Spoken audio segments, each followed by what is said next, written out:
Estudio, bienvenidos hermanos a una reunión más sobre estudios de pilares fundamentales. Hemos estado estudiando ya por varios domingos estos pilares fundamentales. Vamos por el número 8. Hoy vamos a estudiar el pilar fundamental número 8 y recordando, ¿verdad? Que estos pilares Dios se los dio a la iglesia adventista. Son los pilares bajo los cuales se fundó esta iglesia, bajo los cuales este movimiento fue organizado y fue fundado. Y como su nombre lo indica, son pilares fundamentales. Quitar alguno de estos pilares, pues debilita la estructura. ¿Sí? Los pilares sirven para dar soporte a la estructura. Quitar alguno de estos pilares, repito, debilita la estructura. Así que eso estamos estudiando, los pilares fundamentales. Creo que es un tema muy importante que lo sepamos, porque en un futuro no muy lejano nos va a tocar dar razón de nuestra fe.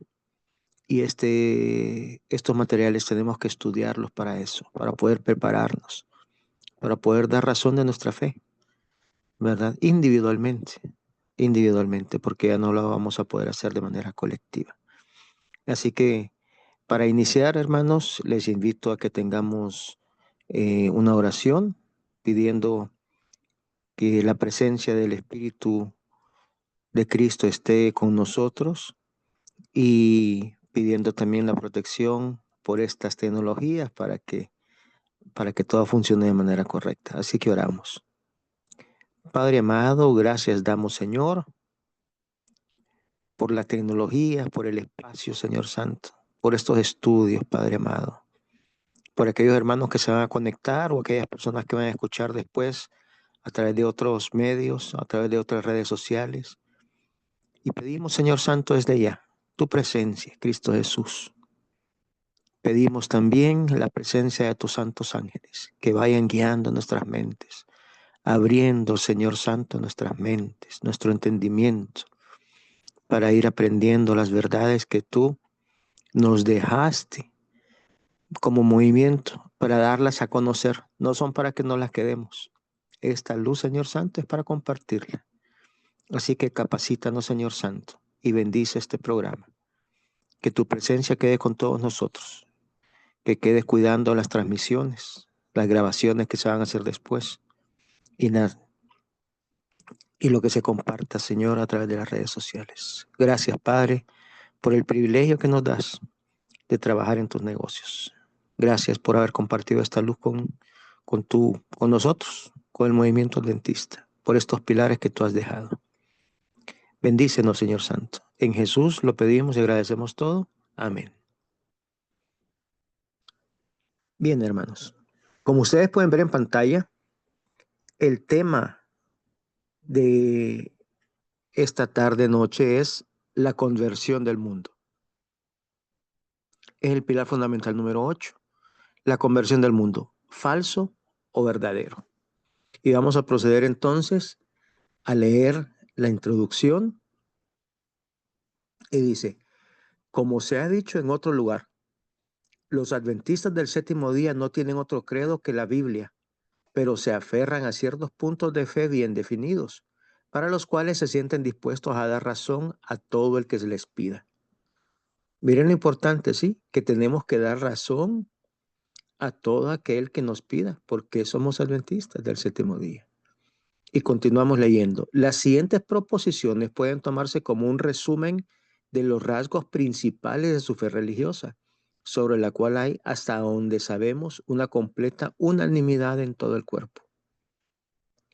Estos pilares fundamentales, como ya hemos dicho en otras ocasiones, se publicaron en 1872, luego en 1889 y así sucesivamente hasta llegar el año de 1914. En el 14 fue el último año que se publicaron. Se dejaron de publicar y aparecieron ya modificadas otra parte en 1931, si no me equivoco, pero ya alterada, ya no igual a como se había publicado anteriormente. Y luego ya en el 80 se votó oficialmente por otros principios o creencias. Y algunas de estas, no todas, pero algunas de las que estamos estudiando fueron ya cambiadas, ¿verdad? Algunos de estos pilares. Eso ha debilitado a la estructura, como dijimos al inicio. Eso se hizo oficialmente en 1980. Pero entonces, los pioneros, dice, todos creían, todo el cuerpo creía unánimemente en estos pilares, en este pilar número 8 que vamos a estar estudiando en esta noche. Así que vamos a ver en qué consiste. Dice, ellos creen que la doctrina de la conversión del mundo y de un milenio temporal es una fábula de estos últimos días, calculada para adormecer a los hombres en un estado de seguridad carnal y hacer que sean sorprendidos por el gran día del Señor como por un ladrón por la noche. Que la segunda venida de Cristo debe preceder, no seguir al milenio, pues hasta que el Señor aparezca, el poder papal con todas sus abominaciones debe continuar. Y los hombres malvados y engañadores se ponen peor y peor, como lo declara la palabra de Dios. Entonces vamos a estudiar hoy este pilar fundamental número 8, que es sobre la conversión del mundo. ¿Será esa una creencia verdadera o falsa? La conversión del mundo. Eh, en la clase anterior de pilares fundamentales, estudiamos en el pilar fundamental número 7 que nosotros los adventistas seguimos la historia del mundo. O sea que tenemos un sistema de interpretación profética historicista. Así lo creían los primeros reformadores y todo, Lutero y toda la gente que vivía en ese tiempo. Pero de un tiempo acá, bueno, después de la reforma, se introdujo la contrarreforma. Y parte de la contrarreforma consistía en crear dos tipos de interpretación totalmente ajenos a la Biblia: el preterismo y el futurismo. Del futurismo deriva parte de la enseñanza que vamos a ver hoy. ¿Sí? La mayor parte de las iglesias protestantes evangélicas hoy en día han adoptado ese sistema de interpretación futurista, en el que ese periodo de las 70 semanas que está en Daniel capítulo 9, la última semana la trasladan para el tiempo del fin. Y de ahí salen otras enseñanzas, como la de el arrebatamiento, o conocido también como el rapto secreto, ¿sí? Y de ahí ponen entonces algunos, quizás la mayoría, el milenio para el tiempo final. Así es que hoy vamos a ver qué enseña la Biblia acerca de esto y qué creían nuestros pioneros acerca de esta conversión mundial, a ver, de este milenio, de cuándo iba a suceder y qué iba a suceder en ese milenio. Así que comenzamos entonces estudiando este pilar fundamental número 8. Vamos con la siguiente diapositiva y nos dice la conversión del mundo, una mentira, una mentira. Eso creían los pioneros, ¿sí? Y vamos a ver versículos en la Biblia en cuál nos apoyemos. El primero es Mateo 22:14, porque muchos son llamados y pocos los escogidos, ¿sí? Lamentablemente, Cristo murió por toda la humanidad, pero no toda la humanidad lo ha aceptado como su Salvador personal.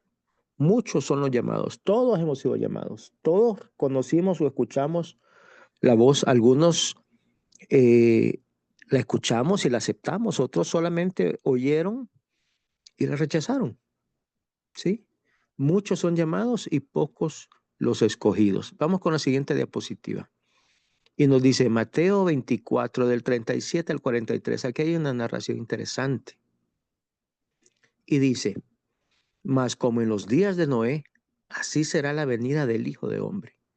Porque como en los días antes del diluvio estaban comiendo y bebiendo, casándose y dándose en casamiento, hasta el día en que Noé entró en el arca.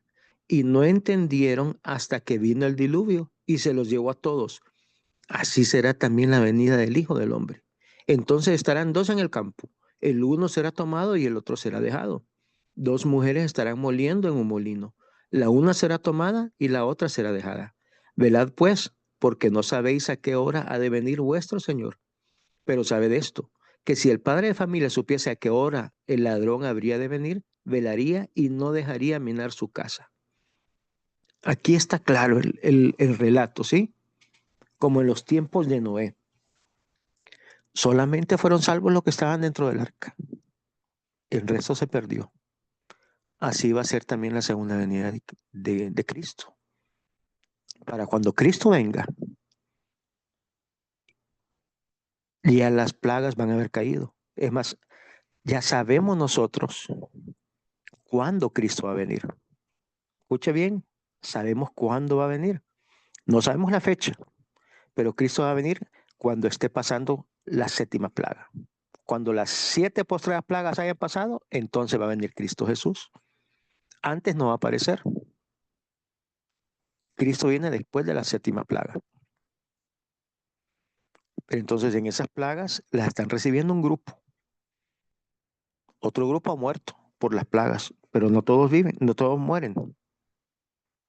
Y otro grupo queda vivo, aún con las plagas, sin recibir las plagas. Es por este grupo que viene Cristo Jesús, no es por todo el mundo. Los que reciban la marca de la bestia, los que adoren a la bestia o su imagen, van a recibir la marca y van a recibir entonces también esas 7 postradas plagas. El pueblo de Dios que adore, en Apocalipsis 14 nos dice que adore al verdadero Padre y a su Hijo, y tenga el sello del Dios, del Padre y de su Hijo en la frente, nos dice Apocalipsis 14. Ellos no van a recibir las postradas plagas, van a estar protegidos. Entonces lo mismo nos está diciendo acá. Hay 2 grupos. Uno se va a salvar, el otro no. No hay una conversión universal o mundial, como se nos hace creer a veces. ¿Sí? El mundo va a ser juzgado. Es más, el juicio ya comenzó. El mensaje del primer ángel.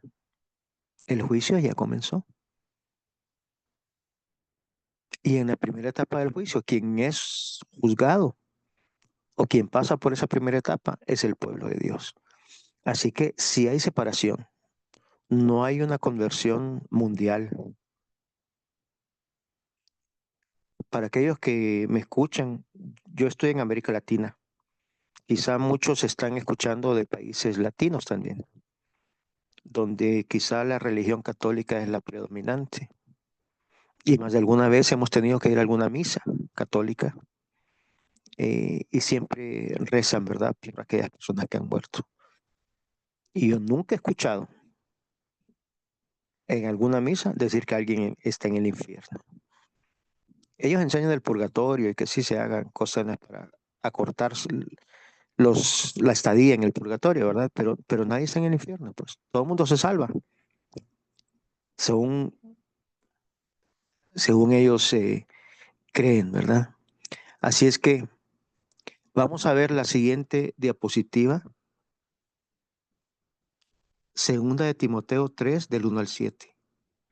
También debes saber esto, que en los postreros días vendrán tiempos peligrosos, porque habrá hombres amadores de sí mismos, ávaros, vanagloriosos, soberbios, blasfemos, desobedientes a los padres, ingratos, impíos, sin afecto natural, implacables, calumniadores, intemperantes, crueles, aborrecedores de lo bueno, traidores, impetuosos, infatuados, amadores de los deleites más que de Dios, que tendrán apariencia de piedad, pero negarán la eficacia de ella. A estos evita, porque de estos son los que se meten en las casas y llevan a cautivos a las mujercías cargadas de pecados, arrastradas por diversas concupiscencias. Estas siempre están aprendiendo y nunca pueden llegar al conocimiento de la verdad. Entonces aquí no está hablando, fíjese bien, de los postreros días y el tipo de persona que va a existir en el mundo.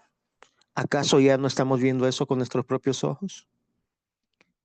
Ese es el tipo de gente que vive en nuestros tiempos.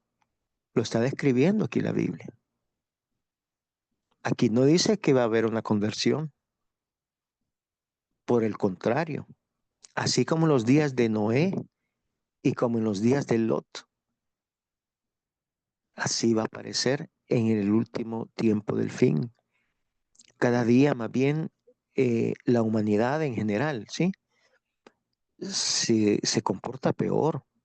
Cada generación que va pasando va siendo peor que la anterior. Cada vez hay más maldad, más delincuencia, más egoísmo, más corazón duro. Y eso es a nivel mundial. Nosotros lo vemos en las noticias. Estamos en los tiempos del fin. No ha habido una conversión. Por el contrario, como repito, cada generación va siendo peor que la anterior. Yo tengo 52 años. Vivo en Honduras. Crecí en la capital de Honduras, Tegucigalpa.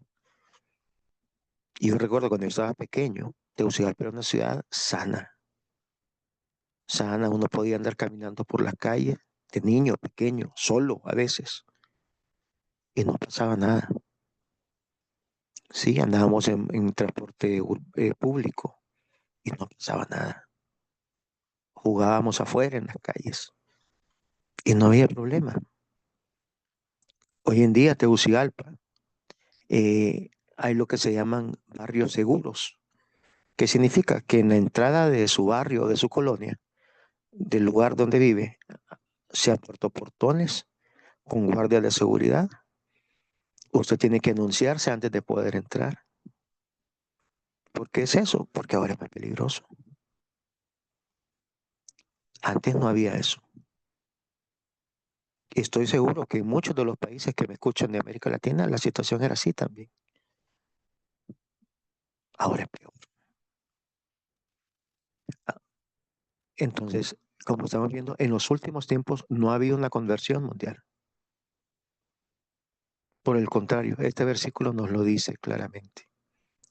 Continuamos entonces con la siguiente diapositiva y vamos a ver qué nos dice Primera de Tesalonicenses, capítulo 5, versículo del 1 al 6. Dice, pero acerca de los tiempos y de las ocasiones, no tenéis necesidad, hermanos, de que yo os escriba, porque vosotros sabéis perfectamente que el día del Señor vendrá así como ladrón en la noche, que cuando digan paz y seguridad, entonces vendrá sobre ellos destrucción repentina, como los dolores a la mujer encinta, y no escaparán. Mas vosotros, hermanos, no estáis en tinieblas, para que aquel día os sorprenda como ladrón. Porque todos vosotros sois hijos de luz e hijos de día. No somos de la noche ni de las tinieblas. Por tanto, no durmamos como los demás, sino velemos y seamos sobrios. Fíjense, interesante. Hace poquito estuvimos hablando, les dije de las plagas, ¿sí? Y Cristo viene justo después de las 7 postreras plagas. Sin embargo, este versículo no se está refiriendo a esa venida de Cristo en realidad, porque cuando Cristo venga en su segunda venida, ya todo estará definido. Ahí no va a haber sorpresa. Lo que sí es como sorpresa es el cierre de la gracia. Eso sí nos puede sorprender como ladrón. Y el cierre de la gracia, mis hermanos, puede ser de dos maneras.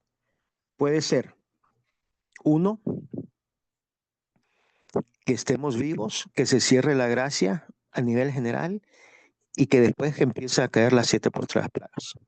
Ahí equivale al arca, ¿verdad? Cuando se cierra esa puerta del arca, que ya nadie puede entrar. Pues igual, cuando se cierra la gracia a nivel general, y ahí ya todo el mundo tomó su decisión. Los que tienen la marca de la bestia, pues ya la obtuvieron. Y los que obtuvieron el sello de Dios, pues también ya lo obtuvieron. Ya no hay arrepentimiento ahí. Ahí se cerró ya. Ese es uno. El otro, hermanos, es la muerte también. La muerte nos puede sorprender a nosotros. No sabemos cuándo vamos a morir. Y cuando morimos para nosotros, para toda la humanidad, ya Cristo vino. Hebreos 9:27 dice, porque es necesario que todo hombre muera y después de esto dice el juicio.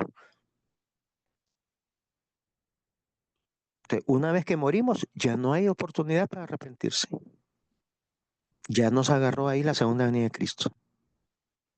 Pero entonces, este versículo nos está diciendo que las señales sí las podemos ver, que nosotros no estamos en tinieblas ni somos de la noche, que si a un caso el cierre de la gracia, ya no es la segunda venida, el cierre de la gracia nos agarra desprevenidos, es porque no velamos, que no estábamos viendo las señales. Nos sorprendió como ladrón.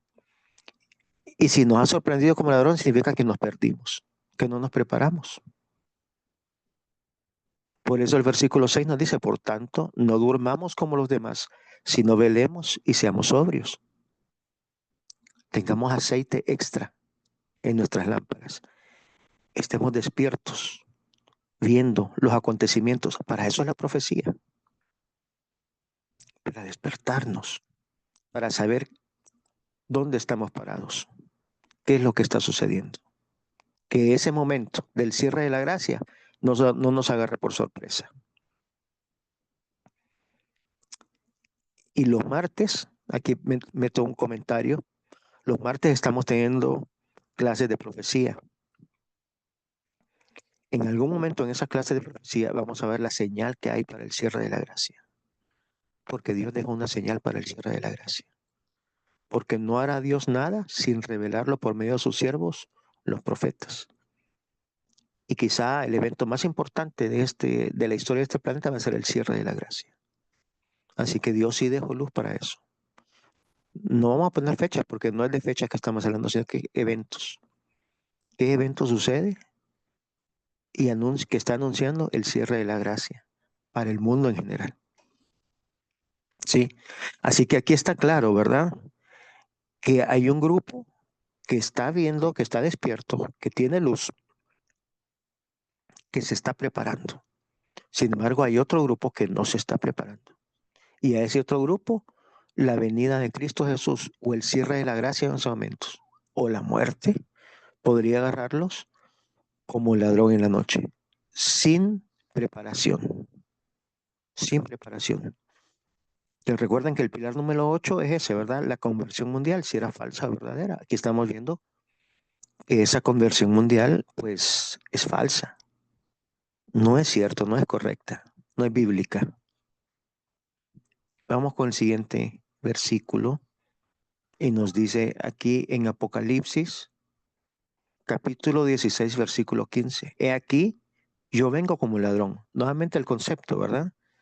Yo vengo como ladrón, bienaventurado el que vela y guarda sus vestidos, para que no ande desnudo y vean su vergüenza. O sea, él viene, el ladrón no anuncia cuándo, sino que de repente. Pero repito, de repente es para el que no se preparó. El pueblo de Dios sí va a estar preparado para la segunda venida de Cristo. Es más, va a estar predicando los mensajes necesarios para dar advertencia al mundo entero que Cristo ya viene. Va a haber recibido la lluvia tardía. Y el pueblo de Dios, no importa en qué país esté, no importa de qué denominación sea, puede ser musulmán. Sí, hay muchos musulmanes, hay mucha gente en estos países musulmanes que está teniendo sueños y Dios se le está revelando. Y es parte quizá de esa gente, hay parte del pueblo de Dios ahí. Quizá se le puede revelar también en China, en la India, en Japón, en Indonesia. A gente que tal vez no es cristiana en este momento, pero por medio de sueños, Dios se está revelando a ellos. Recordemos que se le reveló a Nabucodonosor, era un líder pagano, así que perfectamente Dios se le puede revelar también. Para esta gente que se le revele, no va a ser sorpresa, pero para aquella gente que no esté preparada, sí va a ser sorpresa. Y va a venir como ladrón. Y entonces va a andar desnudo y van a ver su vergüenza. ¿Qué significa eso? Que no va a tener el vestido de justicia de Cristo. No tuvo abogado que lo defendiera en el caso, en el juicio. Tiene que representarse él solo. No hay quien pague esa deuda. porque la paga del pecado es muerte. Y al no haber aceptado a Cristo Jesús, pues no tienen ellos quien pague por ellos. Tienen que pagar personalmente esa deuda. De eso se está refiriendo este pasaje. Vamos a ver la siguiente. Segunda de Pedro 3, 9 y 10. Dice, porque el Señor no retarda su promesa, según algunos la tienen por tardanza, sino que es paciente para con nosotros, no queriendo que ninguno perezca, sino que todos procedan al arrepentimiento. Pero el día del Señor vendrá como ladrón en la noche, en el cual los cielos pasarán con gran estruendo, y los elementos ardiendo serán deshechos, y la tierra y las obras que en ella hay serán quemadas. Entonces nos dice, cierto, la segunda venida de Cristo ya a tiempo se está predicando, pero el Señor no es que esté retrasando, ¿verdad? No es que está retrasando de puro gusto, es porque está esperando a que seamos sellados, a que seamos sellados. Pero finalmente ese día del Señor va a venir, ese día va a venir. Y cuando Cristo venga en segunda venida, aquellos que no hayan tenido fe en Él, los que estén vivos en ese momento, que hayan recibido la marca de la bestia, van a morir. Los elementos serán deshechos, dice, la tierra se van a quemar. Y ellos también van a morir en ese momento. Mueren con el resplandor de su venida. O sea que no hay una conversión mundial. Este es el pilar número 8. Esa creencia es falsa, ¿sí? No es que paz y prosperidad de un milenio de paz y prosperidad. Eso no es bíblico. Vamos a ver entonces el siguiente pasaje. Mira, este pasaje es interesante. Deuteronomio 32, 8 y 9 dice, cuando el Altísimo repartió heredades a las naciones, cuando se separó a los hijos del hombre, estableció las fronteras de los pueblos según el número de los hijos de Israel, porque la porción del Señor es su pueblo, Jacob es la parcela de su heredad. Hay parte de este mundo que le pertenece a Dios. Cuando se repartieron, este versículo lo que está hablando es al inicio, cuando las naciones se formaron, ¿sí? Jacob o Israel, la parte que le tocó a nuestro Padre Celestial. Ahí habitaban los ángeles de Dios. Ahí estaba el pueblo de Dios. Sin embargo, cuando nosotros vemos y recordamos la Biblia, las naciones que eran vecinas del pueblo de Dios eran paganas. ¿Sí? La heredad que le tocó a Dios era Israel. No le tocó todo el mundo. Es más, cuando se hace aquel cónclave que está en Job, en el cielo, quien tenía que haber ido representando a este planeta era Adán, pero finalmente quien fue Satanás. Y cuando Dios le pregunta, ¿y tú a quién andas representando? Yo vengo de la tierra, dice, yo vengo representando a la tierra y de andar por ella. Y la respuesta de Dios fue, no todo el planeta es tuyo, todavía tengo yo a mi siervo Job ahí. Ese planeta todavía está en disputa, pues. O sea, el mundo nunca ha sido y nunca va a ser totalmente de Satanás. Eso es lo que él pretende. Por eso, las 7 postreras plagas. Él lo que quiere es destruir al pueblo de Dios para quedarse aquí reinando como un Dios en este planeta. Y en su pensamiento malévolo y loco, podríamos decir, porque no es razonable,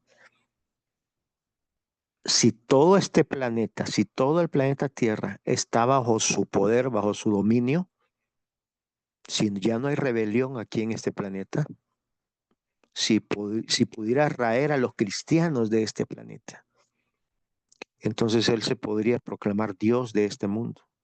Y como Dios de este mundo, Dios debería entonces, según él, respetar ese libre albedrío y dejar que él sea el Dios de este mundo.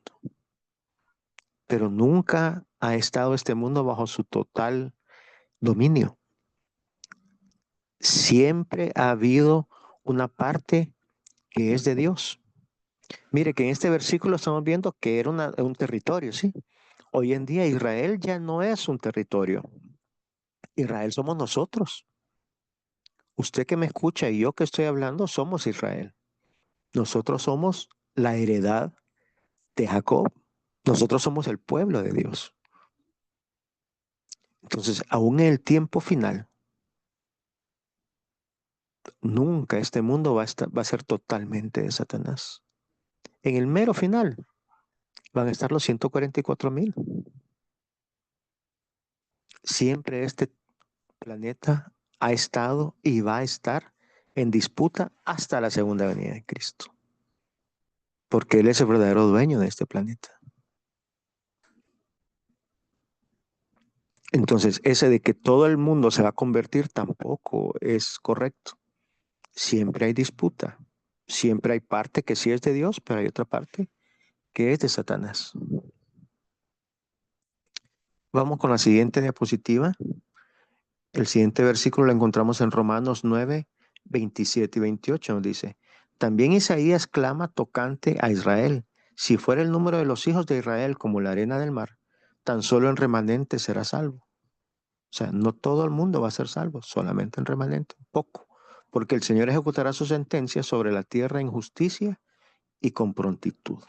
Eso nos dice Romanos 9, 27 y 28. Y entonces vamos con el siguiente subtítulo.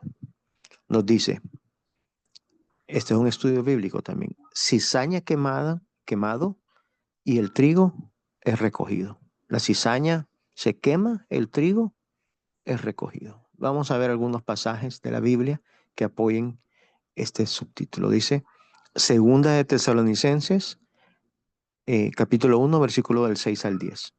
De hecho, es justo delante de Dios retribuir con aflicción a los que afligen y retribuir con descanso junto con nosotros a ustedes que son afligidos. Esto sucederá cuando el Señor Jesús con sus poderosos ángeles se manifiesten desde el cielo, en llama de fuego para dar retribución a los que no han conocido a Dios y a los que no obedecen el Evangelio de nuestro Señor Jesús. Ellos serán castigados con eterna perdición, excluidos de la presencia del Señor y de la gloria de su poder. Cuando Él venga en aquel día para ser glorificado en sus santos y ser admirado por todos los que creyeron, porque nuestro testimonio ha sido creído entre ustedes. O sea, aquí nos está hablando, ¿verdad? Que cuando Cristo venga en su segunda venida, lo que habíamos leído anteriormente, eh, aquel que no ha creído en Él muere con el resplandor de su venida. Es castigado, dice, con eterna perdición. El versículo 9. Excluido de la presencia del Señor y de la gloria de su poder. Entonces, Cristo viene a dar retribución a cada uno según ha hecho mientras estuvo en el cuerpo. ¿Sí? No hay una conversión mundial. Separa el trigo de la cizaña. La cizaña se quema.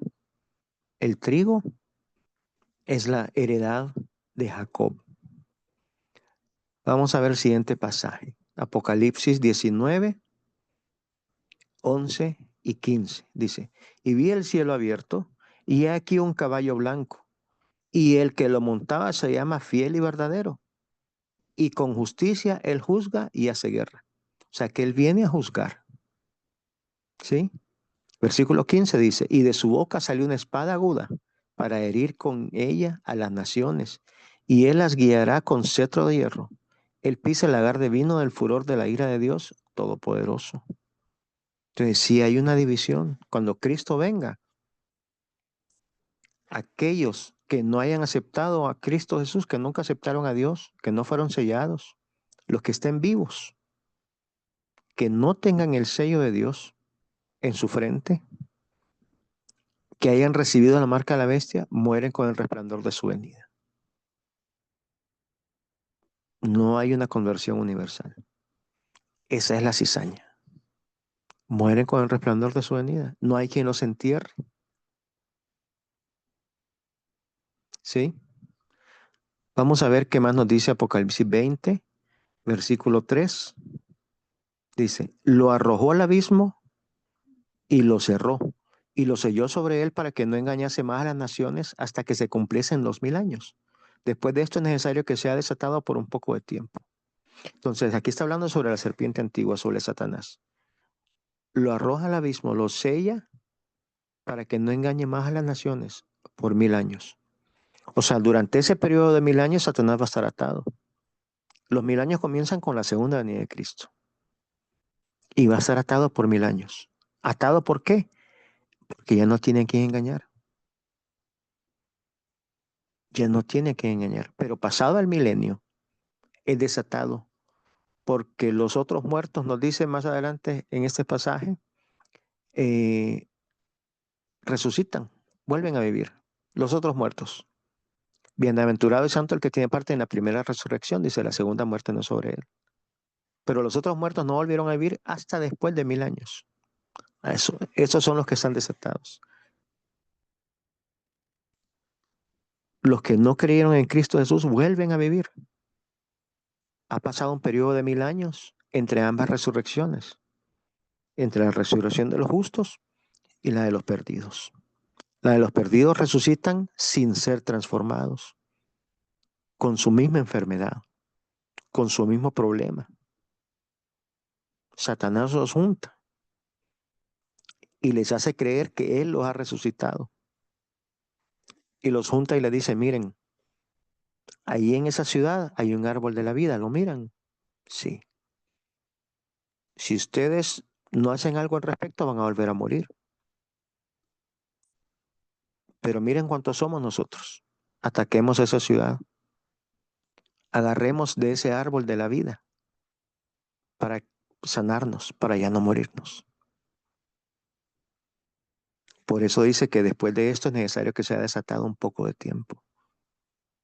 Porque Satanás engaña al final a esa gente. O sea que nunca hubo una conversión mundial. La cizaña siempre va a ser cizaña y el trigo va a ser trigo. Siempre. Continuamos.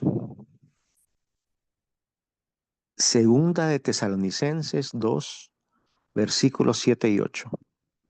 Dice, porque ya está obrando el misterio de la iniquidad.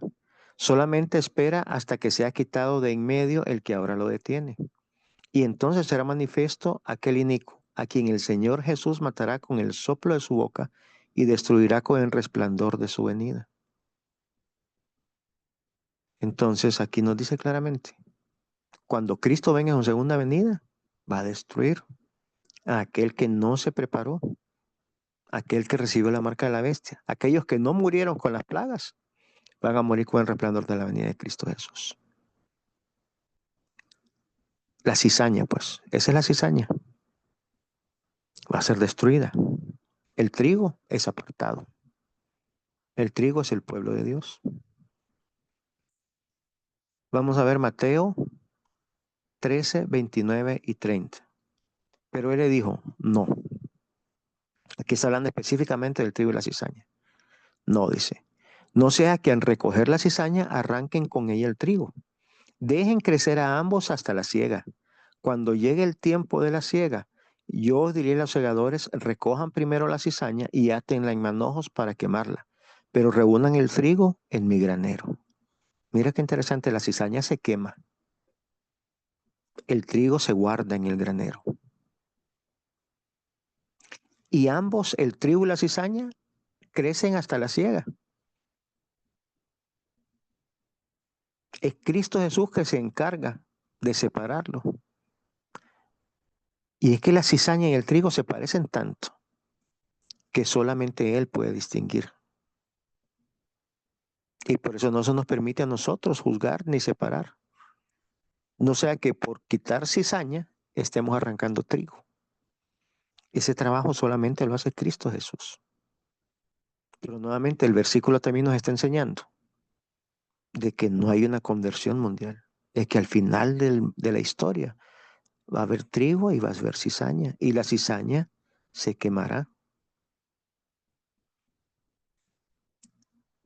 Veamos entonces qué creían nuestros pioneros. Vamos a la siguiente diapositiva y aparece el subtítulo. ¿Qué creían nuestros pioneros? Vamos a ver qué creía Urias Smith. Vamos a leer el enunciado de Urias Smith. Eso lo encontramos en un libro titulado Synopsis of Present Truth, sinopsis de verdad presente, 167.1. Y reza así, dice: la palabra milenio, de latín mille, mil, y annus, o un año, significa 1000 años. Se usa en referencia a los 1000 años mencionados en Apocalipsis 20, 4, 5 y 7, durante los cuales todos los vencedores en la guerra cristiana vivirán y reinarán con Cristo, el capitán de su salvación. La tradición dice que estos 1000 años son el séptimo en orden desde la creación del mundo, tras 6000 años de reinado del pecado y el triunfo del mal. Es la venidera edad dorada del pueblo de Dios, presentada ante ellos como un objeto de esperanza, para estimularlos en sus esfuerzos por vencer y asegurar la gran salvación.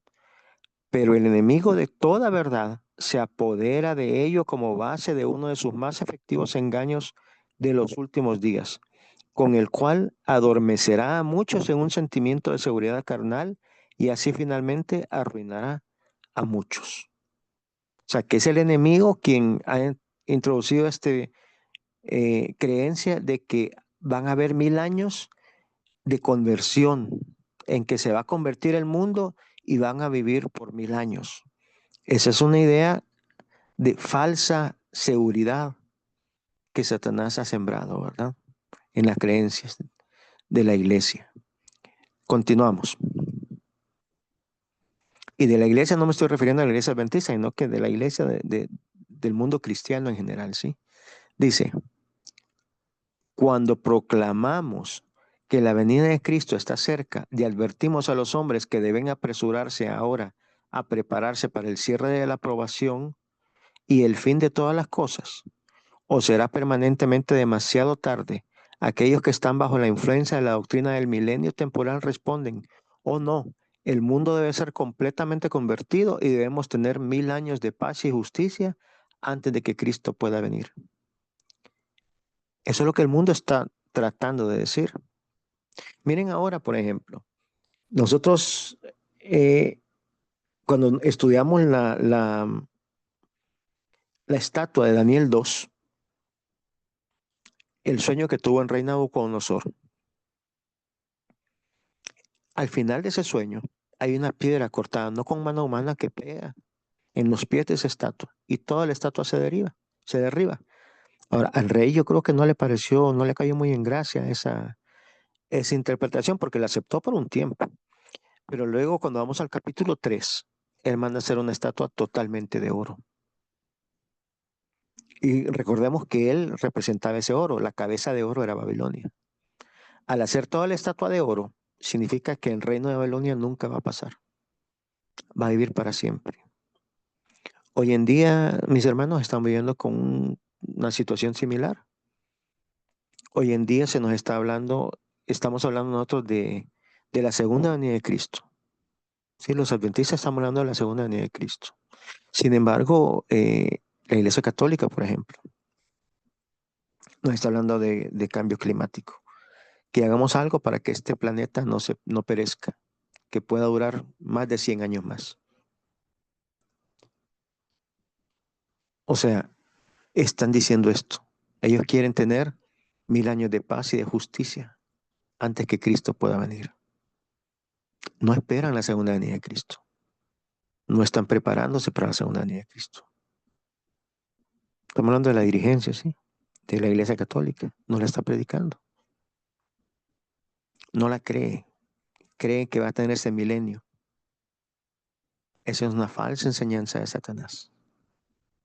Las señales se están dando a la segunda venida de Cristo. Como leímos al inicio, solamente el pueblo de Dios es el que se prepara y esa segunda venida de Cristo no lo agarra como ladrón en la noche. No nos va a sorprender, pues. Vamos a ver qué más sigue diciendo Uriah Smith. La siguiente diapositiva. Dice, esta es la doctrina del milenio temporal, tan ampliamente alimentada por los profesores en la actualidad. Es una doctrina de origen comparativamente reciente, introducida por Daniel Whitby en la última parte del siglo XVII. El apóstol nos ha dicho en 1 de Tesalonicenses 5:3 que cuando la última destrucción abrumadora esté a punto de estallar sobre el mundo, la masa de la gente estará tan felizmente soñando con tranquilidad y prosperidad que estará en el acto de gritar paz y seguridad. Acusamos esta doctrina como el elemento principal de grito de paz y seguridad, el hilo y urdimbre del gran error que más que nada cerrará los ojos y oídos a los hombres y mujeres contra la solemne y crucial doctrina de la inminente venida del Hijo de Dios. Entonces, por un lado va a haber un grupo que le va a estar predicando esto y por otro lado la mayor parte de la gente no va a hacer caso y va a creer en este milenio de paz, ¿sí? Ahora, ¿qué nos dice el espíritu de profecía? Vamos a la siguiente diapositiva. El espíritu de profecía también nos dice algo sobre esto, ¿verdad? Leamos. La primera es en Espíritu de Profecía, tomo 4. Dice, entre estas falsas doctrinas destaca la del milenio temporal, 1000 años de paz y prosperidad espiritual en los que el mundo se convertirá antes de la venida de Cristo. Este canto de sirena ha adormecido a miles de almas sobre el abismo de la ruina eterna. Nuevamente ella nos está diciendo claramente, ¿verdad? Que esa teoría, que esa enseñanza es falsa. Y así lo enseñaban también los pioneros, que esta enseñanza era falsa, ¿verdad? Y luego estamos leyendo esta primera que voy a leer ahorita, LS 44.1 y las siguientes, es todo una secuencia. Entonces es todo de la misma idea de lo que está hablando en ese momento. Dice, y LS significa Life Sketches de Ellen White, ¿verdad? Son citas de la vida de Ellen White. Cuando el anciano presidente se dirigió a los demás en la clase, expresó gran gozo al anticipar el milenio temporal, cuando la tierra se llenaría del conocimiento del Señor como las aguas cubren el mar. Anhelaba ver el comienzo de este glorioso período. Ella está relatando ahí cuando todavía era Elena Harmon e iba a estas iglesias, a esta iglesia metodista. Entonces, el anciano de esa iglesia está hablando de este milenio. Eso es lo que está diciendo ella. ¿Sí? Continuamos. Al terminar la reunión, me di cuenta de que quienes antes habían sido amables y amistosos conmigo, me trataban con marcada frialdad. Mi hermano y yo regresamos a casa tristes por la incomprensión de nuestros hermanos y por el sentimiento de que el tema de la próxima venida de Jesús despertara en ellos una posición tan amarga. O sea, llevaron ese mensaje, pero no fueron bien recibidos cuando llevaron ese mensaje. Por el contrario, dice que el anciano estaba muy entusiasmado hablando sobre el milenio. ¿Sí? Continuamos entonces con el relato. De camino a casa, hablamos seriamente sobre las evidencias de nuestra nueva fe y esperanza. Ellen le dijo a Robert, nos engañaron. ¿Es una herejía esta esperanza de la pronta aparición de Cristo en la tierra, a la que ministros y profesores de religión se oponen con tanta vehemencia? Dicen que Jesús no vendrá hasta dentro de miles y miles de años. Si siquiera se acercan a la verdad, el mundo no puede acabarse en nuestros días. Fueron las palabras de Ellen White. Entonces, estaba dolida por la manera como la habían tratado. Y obviamente, pues lo que ella creía era contrario a lo que creían los ministros de esas iglesias en ese tiempo, de que Jesús no vendría hasta después de miles y miles de años. Continuamos con la siguiente diapositiva. Dice, no me atreví a animar la incredulidad ni un instante, sino que respondí rápidamente. No me cabe duda de que la doctrina que predica el señor Miller es la verdad.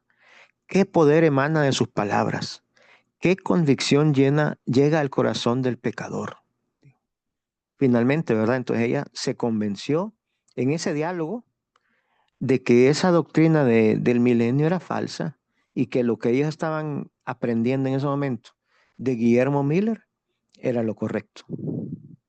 Ahora vamos a ver entonces qué dice el conflicto de los siglos, ¿verdad? Página 321.2. Dice, la doctrina de la conversión del mundo y del reino espiritual de Cristo no era sustentada por la Iglesia apostólica. No fue generalmente aceptada por los cristianos hasta casi a principios del siglo XVIII, lo que les dije. Los primeros apóstoles no la apoyaban, tampoco los primeros reformadores. Como todos los demás errores, este también produjo malos resultados. Enseñó a los hombres a dejar para un remoto porvenir la venida del Señor y les impidió que dieran importancia a las señales de su cercana llegada. Infundía un sentimiento de confianza y seguridad mal fundado y llevó a muchos a descuidar la preparación necesaria para ir al encuentro de su Señor. Entonces, los pioneros enseñaban en contra de este milenio. Ellos querían despertar a la mayor cantidad de gente posible para que se preparara para la segunda venida de Cristo. Por eso son adventistas del séptimo día y por eso nosotros somos adventistas también del séptimo día. Porque estamos esperando la inminente, no la pronta, fíjense, la inminente segunda venida de Cristo. ¿Sí? Y eso nos hace a nosotros adventistas del séptimo día. Este fue el pilar número 8, hermanos. Espero que haya quedado claro, ¿verdad? La enseñanza de Satanás es que iba a haber una conversión mundial, que van a haber 1000 años de paz antes de la segunda venida de Cristo. Sin embargo, los pioneros enseñaron en contra de esto. Y vimos que la Biblia también soporta esa enseñanza de los pioneros. Así que terminamos con una oración. Hermana Marta, a ver si nos puede despedir en oración, porfa, y cerramos la grabación después de eso. Claro, oremos. Amoroso Dios, que estás en los cielos, te damos las gracias, Padre amado, por tu amor y siempre, siempre tu misericordia, Señor. Cuidarnos, Padre, y por proveer todo lo necesario para nosotros.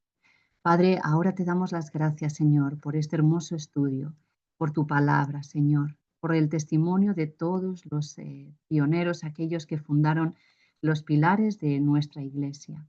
Que queden, Señor, grabados en nuestras mentes, en nuestros corazones, para que así como decía mi hermano Gerardo, cuando nos pregunten sobre nuestra fe, podamos contestar, Señor, sin problema. Gracias, Padre, te pido una bendición para todos mis hermanos aquí presentes, aquellos que en el futuro puedan escuchar este estudio. Sé con ellos, tu espíritu esté con ellos y bendice también a mi hermano Gerardo, Señor, en todo momento. En el nombre de Jesús. Amén.